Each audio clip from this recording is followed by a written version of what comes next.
გამარჯობათ მეგობრებო, კიდე ზამთრის ტყეში ვართ. ერთი რამე მინდა გითხრათ. ტყეში თუ თოვლია, წყალი შეიძლება ვერ ანახოთ. და დაიწყოთ თოვლის წყლად მიღება. იცოდეთ რომ თოვლი არ შეიცავს მინერალებს, ანუ არის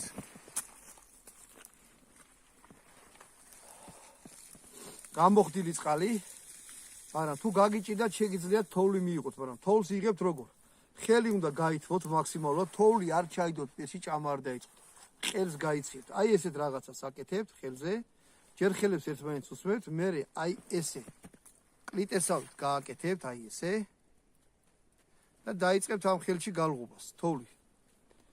შემდეგ გამრღვალი თოვლი, ცოტა მეტი ავიღო. ანუ განახებთ როგორ ხდება რა.